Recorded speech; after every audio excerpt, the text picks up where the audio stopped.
ചോറ്റാനിക്കരയിൽ വീട്ടിനുള്ളിൽ 20-കാരിയെ അവശനിലയിൽ കണ്ടെത്തി. കഴുത്തിൽ കയർ മുറുക്കിയ നിലയിൽ കണ്ടെത്തിയ പെൺകുട്ടി ഗുരുതരാവസ്ഥയിൽ ചികിത്സയിലാണ്. സംഭവത്തിൽ തലയോലപ്പറമ്പ് സ്വദേശിയായ ഒരാളെ പോലീസ് കസ്റ്റഡിയിലെടുത്തു. പെൺകുട്ടിയുടെ വീട്ടിലേക്ക് യുവാവ് എത്തുന്നതിന്റെ CCTV ദൃശ്യങ്ങൾ മാതൃഭൂമി ന്യൂസിന് ലഭിച്ചു.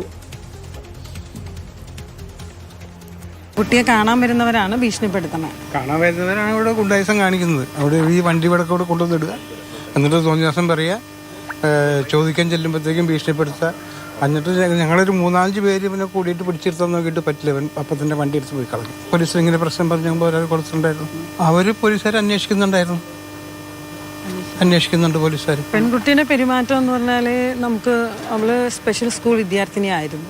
ആള് നല്ല ബോൾഡായിട്ടുള്ളൊരു പെൺകുട്ടിയായിരുന്നു. കാണാൻ വരുന്നവര് പ്രശ്നം ഉണ്ടാക്കുന്ന പെൺകുട്ടിയോട് പറയുന്ന വെച്ചാൽ അവൾക്കറിയാം.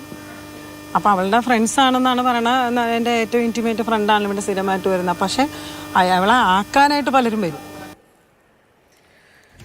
സ്നേഹമോൾ നൈനാൻ വിവരങ്ങളുമായിട്ട്. സ്നേഹ, എന്താണ് ഇപ്പോൾ പ്രതികരണങ്ങൾ നമ്മൾ കേട്ടു? പെൺകുട്ടിയുടെ ആരോഗ്യസ്ഥിതി എങ്ങനെയുണ്ട് ആദ്യം, ഒപ്പം എങ്ങനെയാണ് ഇയാളുമായുള്ള ബന്ധം, എന്താണ് പോലീസും പറയുന്നത്? ഗിരീഷ്, നിലവിൽ പെൺകുട്ടിയുടെ ആരോഗ്യനില അതീവ ഗുരുതരാവസ്ഥയിൽ തന്നെ തുടരുകയാണ്. വെന്റിലേറ്ററിന്റെ സഹായത്തോടു കൂടി തന്നെയാണ് കുട്ടിയുടെ ജീവൻ നിലനിർത്തുന്നത്. ഈ സംഭവം ഉണ്ടാകുന്നത് ശനിയാഴ്ചയാണ്. കഴിഞ്ഞ ശനിയാഴ്ച ഏകദേശം 10:15 കൂടിയാണ് ഈ പെൺകുട്ടിയുടെ ആൺ സുഹൃത്ത് എന്ന് പറയുന്നയാൾ ഇവിടെ വന്നത്. ഈ ആൺ സുഹൃത്ത് ഒരു സ്കൂട്ടറിൽ വന്നു പോകുന്നതിന്റെ CCTV ദൃശ്യങ്ങളുണ്ട്. അതിനുശേഷം ഞായറാഴ്ചയായിരുന്നു ഈ കുട്ടിയെ അവശനിലയിൽ ബന്ധു കാണാനിടയായത്. ഉടൻ തന്നെ സമീപവാസികളെ വിവരമറിയിക്കുകയും ആശുപത്രിയിൽ പ്രവേശിപ്പിക്കുകയുമാണ് ഉണ്ടായത്. നിലവിൽ പെൺകുട്ടിയെ അടുത്തുള്ള ഒരു സ്വകാര്യ ആശുപത്രിയിൽ അതീവ ഗുരുതരാവസ്ഥയിൽ തന്നെ ചികിത്സയിൽ തുടരുകയാണ്.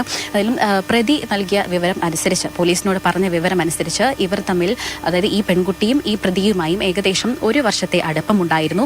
നിരന്തരം ഈ പെൺകുട്ടിയെ കാണാൻ ആളുകൾ വന്നിരുന്നു. മറ്റൊരു ബന്ധം ഉണ്ട് എന്ന ഒരു സംശയവും ഇയാൾക്കുണ്ടായിരുന്നു.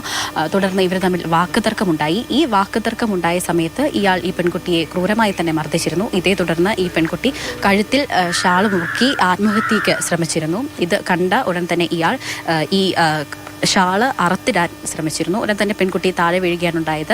ഈ മരിച്ചു എന്ന് ഇയാൾക്ക് തോന്നിയത് കൊണ്ട് തന്നെ ഈ സ്ഥലത്തു നിന്നും ഇയാൾ ഓടി രക്ഷപ്പെടുകയായിരുന്നു.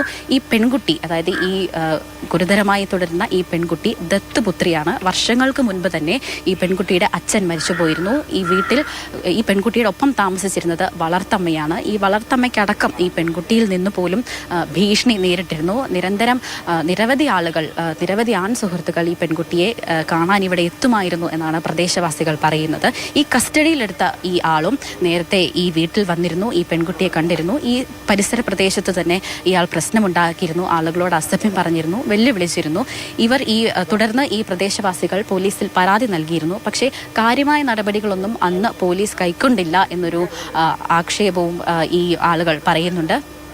ഏതായാലും നിലവിൽ പോലീസിന്റെ പരിശോധനകളൊക്കെ തന്നെ നടക്കുകയാണ്. സംഭവ സ്ഥലത്ത്, അതായത് ഈ പെൺകുട്ടി താമസിച്ചിരുന്ന വീട്ടിൽ ഫോറൻസിക് സംഘമെത്തി പരിശോധനകൾ നടത്തുകയാണ്. ദിവേഷ്.